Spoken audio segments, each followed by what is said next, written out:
Ei, nono ano, tudo bem com vocês? A gente vai dar continuidade então na nossa matéria, no nosso conteúdo, e vamos falar hoje um pouquinho sobre genética e hereditariedade.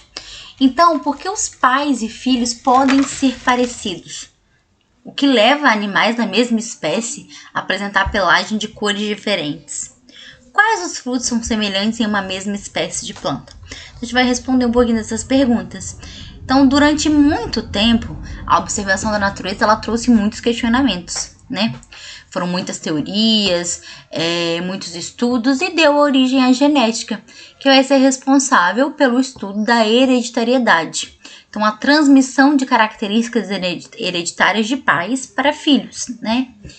Então, a genética ela vai estudar a divisão celular, os cromossomos, o gene, o DNA e a compreensão de todas as características que são expressadas, que são as nossas características, né? Que são, a gente consegue visualizar e até mesmo as outras que a gente não consegue, mas que a gente tem, e aquelas que estão transmitidas de gerações para gerações. Então, para começar, nós vamos falar um pouquinho sobre os cromossomos homólogos e genes alelos. Então, nossos cromossomos, eles vão se organizar em pares e cada cromossomo, ele vai ter origem paterna, apresenta seu correspondente de origem materna, né? Então, eles vão se juntar. Então, a sequência de genes nos cromossomos do mesmo par é responsável pela mesma característica, tá? Então, os cromossomos que pertencem ao mesmo par, eles são chamados de cromossomos homólogos. Então, esse parzinho aqui, ó, juntei os dois para formar um par. Então, eles são cromossomos homólogos, tá?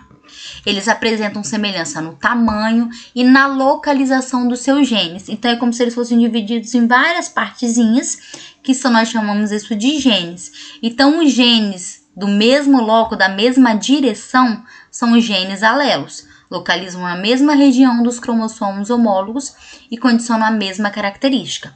Então, se esse aqui está vindo do pai com a característica da cor dos olhos, esse também está vindo da mãe com a característica da cor dos olhos. Então, eles ficam na mesma direção, na mesma posição de cada cromossomo. Então, os genes alelos, eles são aqueles genes que ocupam a mesma posição, tá vendo? A mesma direção aqui, nos cromossomos homólogos. Então, se é esse pedaço que vai definir a cor do meu cabelo, no meu outro cromossomo aqui é esse pedaço também. Então, é essa organização que vai fazer eles se tornarem par, porque eles vêm separadinhos. Então, eles vão se unir, né? Vão ficar juntos, vão formar um par de acordo com o seu tamanho, de acordo com as características que cada um está carregando. Então, se um gene determina a mesma característica, ele pode apresentar diferentes variações, ou seja, diferentes alelos, né?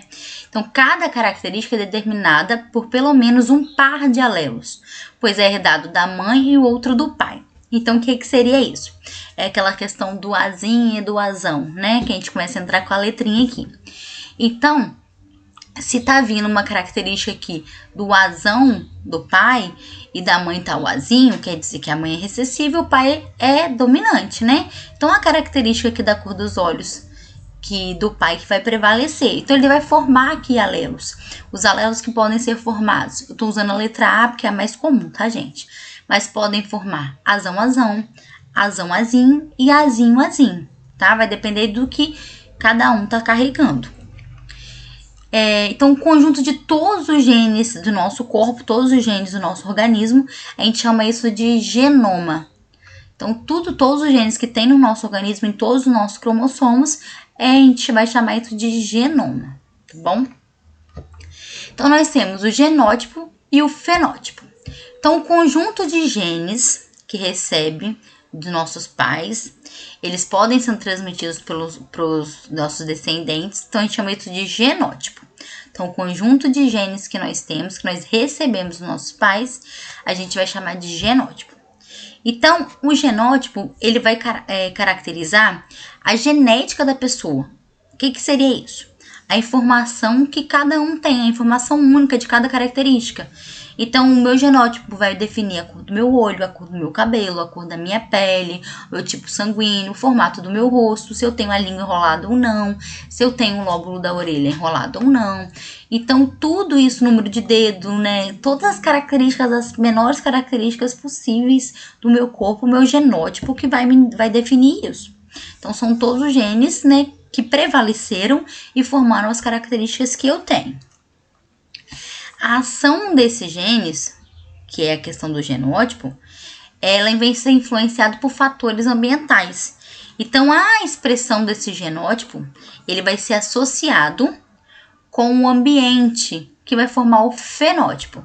Então, o genótipo, ele não pode ser mudado pelo ambiente, mas ele, com a associação, as interações que tem com o ambiente, pode ocorrer uma modificação no meu fenótipo. Então, o meu genótipo são meus genes, o meu fenótipo é aquilo que eu consigo ver. Então, o fenótipo vai ser aquelas características que eu consigo descrever quando eu observo alguém, observo algum organismo. Então, o que pode influenciar no meu fenótipo? A luminosidade, a temperatura, a qualidade do alimento, da água, entre outros fatores. Então, vamos colocar um exemplo para eu poder entender. O meu genótipo para a cor do meu cabelo é castanho, mas ele tá muito claro. Por quê?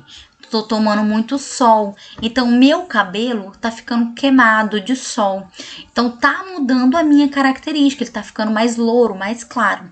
Então eu tenho genótipo para cor castanho, né, escuro, mas os fatores do ambiente modificaram a minha característica, né, modificaram o meu fenótipo. Então o meu fenótipo seria um castanho claro porque meu cabelo foi queimado de sol. Então, genótipo é no meu gene, fenótipo é aquilo que eu consigo ver, a característica externa da pessoa, tá bom? Então, olha só. Aqui tá dando até exemplo, ó. Uma pessoa que tenha genes que determinam estatura elevada, se ela não tiver uma alimentação adequada, ela pode não crescer o suficiente.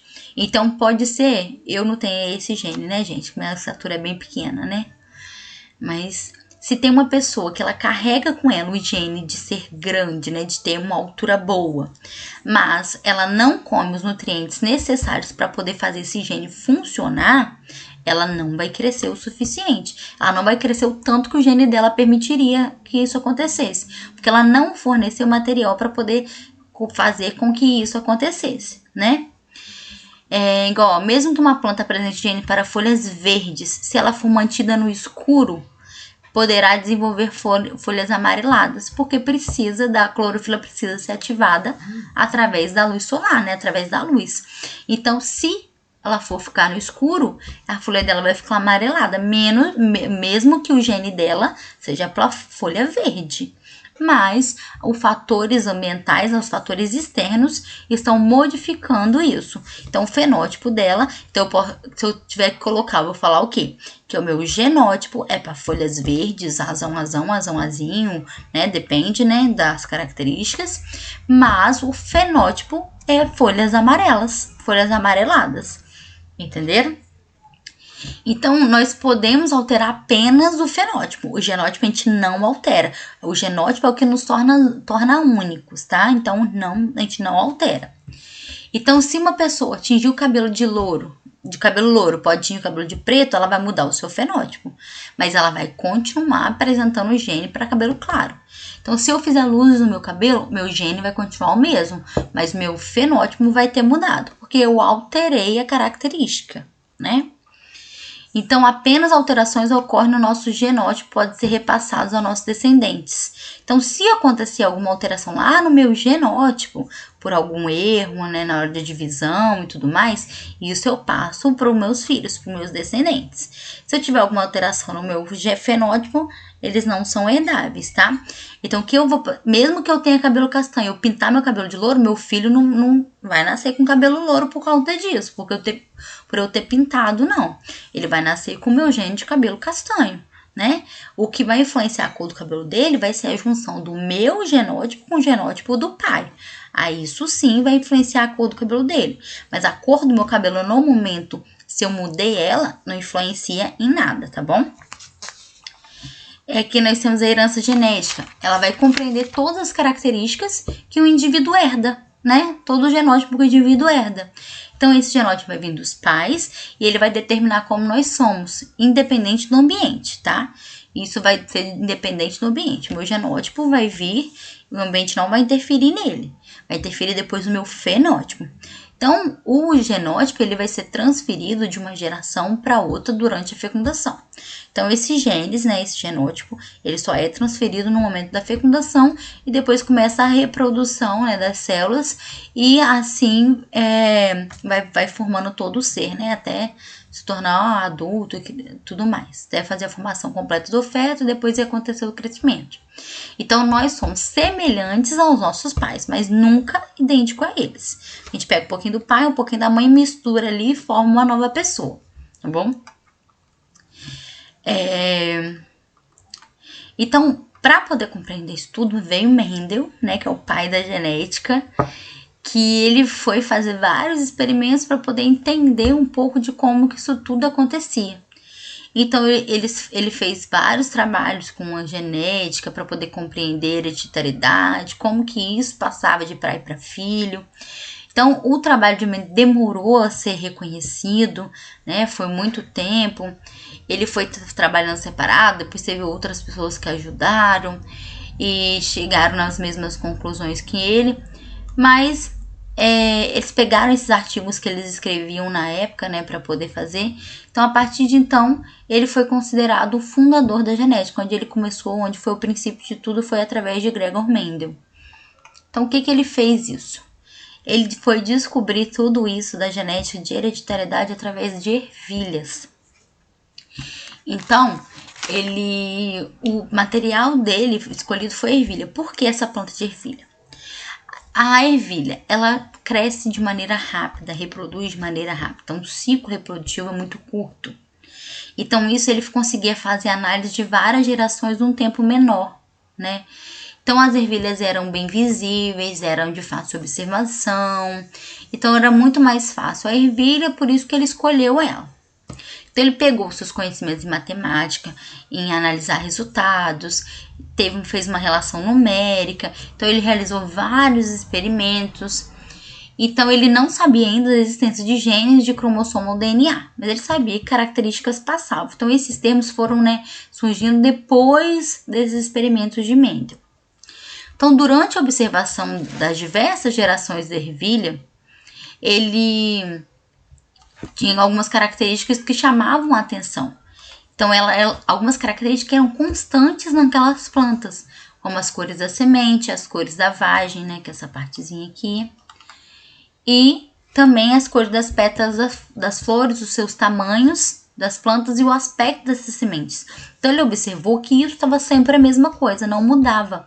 Então, de geração em geração, a semente tinha a mesma cor, a vagem tinha a mesma cor, a pétala da flor, o tamanho era o mesmo, o aspecto da semente era tudo o mesmo.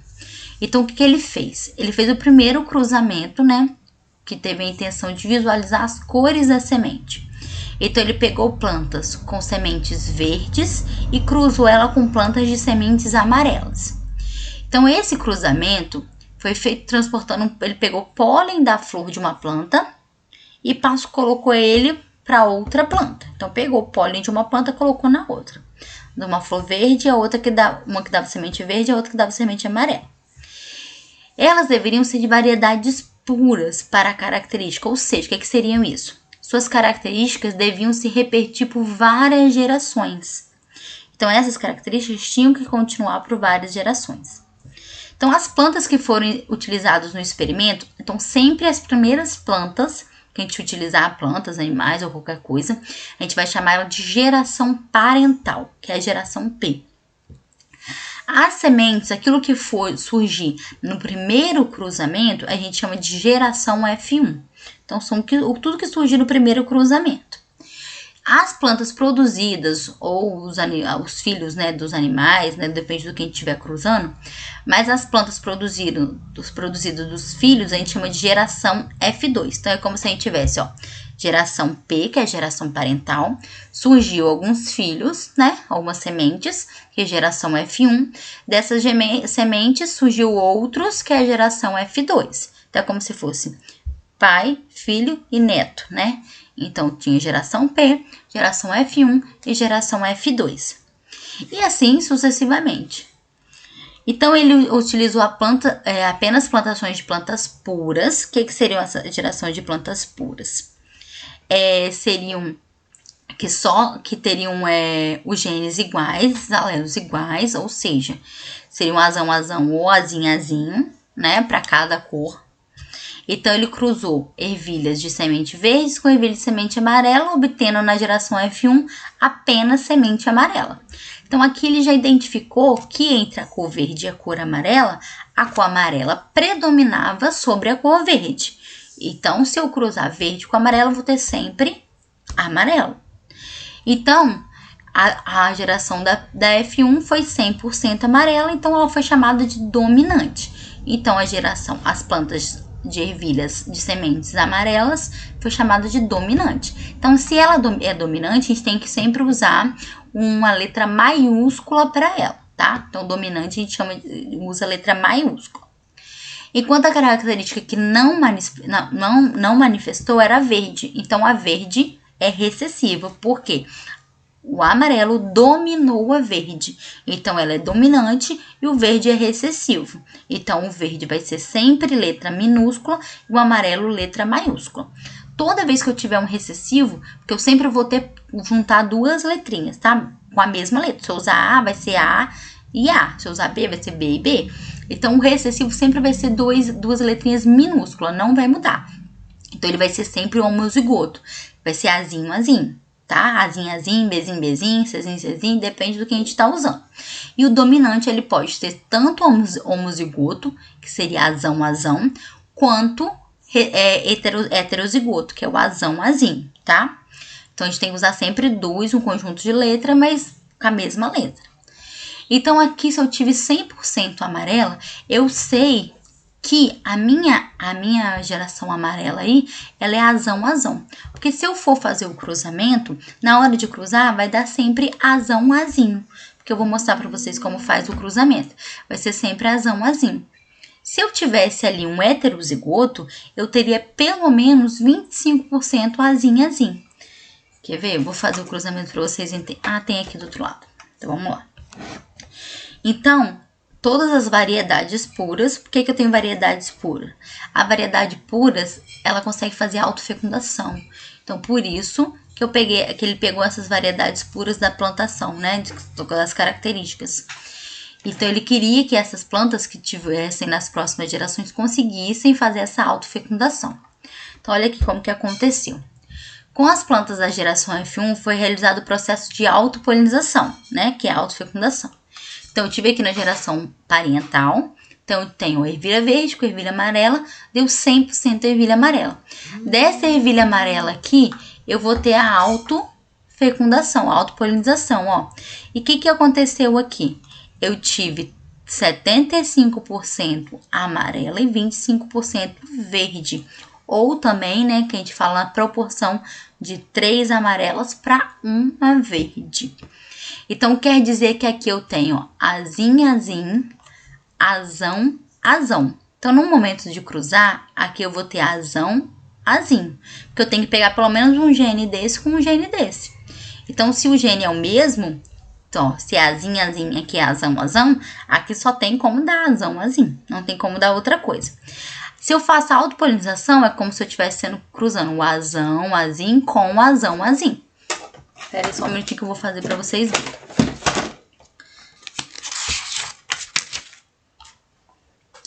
Ó, tem o azão, azinho e azão, azinho. Então, eu vou fazer o cruzamento aqui e vou mostrar pra vocês. Então, vai ficar azão, azão, azão, azinho, azão, azinho e azinho, azinho. Olha só. Ó, eu cruzei a autopolinização. Azão, azinho, azão, azinho. Então, eu pego esse com esse. Azão, azão. Esse com esse. Azão, azinho. Esse com esse. Azão, azinho. E esse com esse, azinho, azinho. Então, quer dizer que todas que tiverem letra maiúscula, elas são dominantes. Todas que tiverem letra maiúscula são dominantes amarelas, que eu já falei pra vocês que a amarela domina. Então, eu tenho, ó, uma amarela, 2, 3 amarelas. Então, eu tenho a proporção de 3 para 1. Tá vendo? Azinha, azinha. Azinha, azinha é verde. Então, eu tinha essa proporção aqui, igual mostrou, ó. De 3 amarelas para 1 verde. Então, eu tive 75% da quantidade que deu, né, de ervilhas amarelas e 25% de ervilhas verdes. Porque eu fiz aqui a autofecundação, a autopolinização. Então, naquela época, Mendel ainda não sabia dessa questão do azão-azinho, ele não sabia ainda dos genes, né? Não sabia disso. Mas eu já vou explicando pra gente poder entrar isso na cabeça. Então, ele sabia que tinha características, né, que era contida nesses genes, e essa característica era passada durante a fecundação. Então, depois de um tempo que começou a usar letras para poder representar esses alelos. Então, os genes que vão expressar as características, a gente vai chamar sempre de dominante e vai colocar letra maiúscula neles. Então, no caso das ervilhas, igual eu falei com vocês ali, ó, ele usou a letra V, sem problemas, né? Então, o V para um alelo que vai determinar aquela cor amarela. Então, como a gente sabe que aqui foi 100% amarelo, para poder ter dado isso, eu já afirmo para vocês que aqui ele era heterozigoto. Então, seria Vzão, ou azão, né? Então, aquele que não tiver a característica, que vai ser o recessivo, a gente vai colocar a letra minúscula. Então, sempre o dominante, ele pode ter dois tipos. Ele pode ser homozigoto, com azão, com duas letras maiúsculas, independente da letra. Ou ele pode ser heterozigoto, com dois alelos diferentes, né? Que é o Vzão, ou o azão, sempre com a mesma letra. E os recessivos vão ser sempre homozigotos. Sempre duas letras minúsculas. Azinho, Vzinho, e por aí vai. Então, os indivíduos que não são puros, que não é considerado puro na genética, eles têm alelos diferentes. Então, eles vão ter sempre um alelo masculino, ó, maiúsculo, e um alelo minúsculo. Aqueles de variedades puras, indivíduos puros, eles vão ter sempre o mesmo alelo. Então, vai ser os dois maiúsculos ou os dois minúsculos, tá? Independente se é recessivo ou dominante, mas ele tem que ser os dois maiúsculos ou os dois minúsculos. Quando não são puros, é o caso aqui dessa geração aqui, F1, ela não é pura mais, aqui é puro, porque eu tenho o quê? Azinho e azão. Depois tornou aqui azão. Então, essa parental é pura e essa aqui não é pura mais porque virou heterozigoto, tá? Então, são indivíduos não puros, que a gente chama. Então, essas letras, elas vão caracterizar alelos que representam o genótipo que está sendo analisado. Então, a gente pode, né? Ele usou verde aqui, por que ele usou o V? Porque o verde, ele pegou o V do verde. Pegou de uma das características que ele estava fazendo ali, né? De uma característica que ele estava observando. Então, por isso que ele pegou a letra V. Então, ó, V minúsculo com V maiúsculo, deu um V maiúsculo com V minúsculo. Então, aqui eu tenho duas gerações puras, né, homozigotas, recessivo e dominante. Aqui eu tenho uma geração não pura, heterozigota, porque deu um Vzão e um Vzinho, certo? Aí aqui tá mostrando só o cruzamento que eu fiz para vocês aqui no papel. Então, tive o cruzamento da parental, na F1 deu Vzinho. Peguei aqui o meu Vzão, fiz a autopolinização. Então, deu Vzão, Vzinho e Vzinho. 75% amarelo e 25% verde. Agora, vocês vão fazer para mim a página 50 e 51, que tem algumas atividades do 1 ao 3, sobre todas essas explicações desses cruzamentos aqui, tá? Então, vocês vão seguir essa mesma linha aqui de cruzamento, ó. Cruza esse com esse, depois esse com esse e esse com esse, tá? É nessa mesma linha. Então, aqui a gente vai fazer a aplicação das ideias de Mendel. Então, para depois a gente ir para os mais avançados. Então, façam aí as atividades da página 50 e 51 e me mandam no portal. Qualquer coisa, vocês me mandam mensagem que eu explico, tá bom? Beijos!